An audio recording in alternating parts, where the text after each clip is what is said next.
Hey guys, what's up? Tamara here. Today I'm going to be reviewing End of Days, which is the third and final book in the Angel Fall trilogy by Susan E. This is a young adult fantasy slash dystopia novel. First, let me just say that I'll explain to you why I feel the way I do, but my first instinct is to kind of go, meh, when I think about this book, like, it was alright. I really felt let down, like overall. I felt like there was so much potential here, so much that could have been done with these characters. Now I know it seems like I'm jumping around a little bit here, but in the beginning of this book, there is a very deep and awesome dedication to the readers. To readers who are like Penryn, you know, who had a hard time growing up and they have to be strong. And it's a really heartfelt dedication. Now, after reading that dedication, I'm thinking, wow, Penryn is gonna amaze me. This girl is gonna show strength beyond strength. She is gonna be just amazing, above and beyond. And that really fell flat for me. So if you're unfamiliar with this trilogy, this is about a girl named Penryn. She is 16 at the beginning of this. I think she's about 17 at the end, and she ends up teaming up with this guy Raffe, who is an angel. Throughout the first and the second book, it's obviously like an apocalypse happening, and it's the end of days, hence the name of the book. And they are kind of thrown together, and through the first two books we can tell they like each other, and we can tell that while they are young, and well, Raffe actually isn't young, but he just looks young, but he's very old actually, but he acts young. He acts just like the same age as Penryn, but that's another situation. Anyway, they team up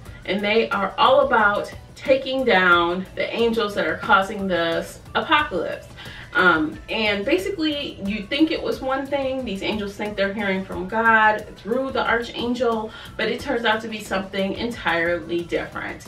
And so if you've been reading along, you know why that is, what's happening, you know where we stand. This book picks up exactly where the last book ended. No time has passed. It's the same afternoon or evening, whatever, and it just goes from there. Now, as far as world building goes, I feel like E did a better job with world building in the previous two books. Don't get me wrong, it was okay in this installment, but I do feel that it was stronger in the previous two books. So, you know, I felt like it could have been better, obviously, but it is what it is. Now, as far as the pacing is concerned, I also felt that the pacing was a little slower than the previous book. It flew through World After, which was the second book, but this one, it just took me a long time to get through it. I'd read some, put it down, read some, put it down. I think that maybe not only was the plot slow to evolve, that there was a real lack of evolution in the plot, and maybe that's why it was taking me so long to read it. It was very ABC, and I was expecting more surprises, and I really got none. As far as the writing style, it is consistent with, you know, how her writing flowed before, so that part was good. But again, I expected so much more from the plot, and I felt like it was sort of lacking. Now, speaking of lacking, I also felt that the characters were lacking. Up until now, Penryn and Raffe, I liked them. I could tell that they were evolving characters. They were definitely dynamic and had a lot going on, and I kept waiting for some major revelation concerning Penryn, and it never came. Like, for example, we never find out why she's able to use the angel sword. That never even comes up. I mean, the history with Raffe was good. It was good to kind of know where how he evolved and how he became to be where he is. The same thing with Belial. Why is he the way he is? What happened there? So some of that was good, but overall I wanted more. I actually felt that Paige, who is Penryn's little sister, had more gumption than Penryn did. I felt that she was more interesting, and I wish she had got more face time in this installment.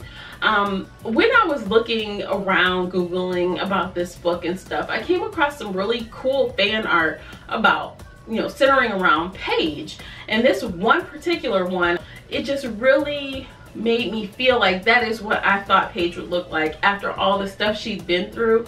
You know, a little scary little girl, but she is powerful. And I feel like Paige, she just steals the show, even though she's not the main character. Now, all the other characters, Penryn and Paige's mother, she's another one that kind of just took a 180. You know, she, in the last book, she was really crazy, just plain crazy, and now she's almost a hero of sorts. It's kind of like the author didn't know exactly what to do with the mother, so she just decided to just make her completely different.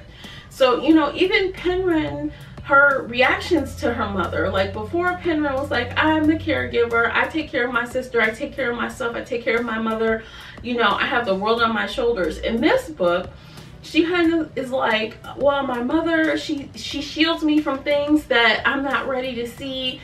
We lean on my mother. Paige depends on my mother. And this whole philosophy of how she was so independent is kind of lost in this installment. They just really changed the relationship between Paige and her mother and Penryn and her mother. And I don't know why E did that. I didn't grasp that.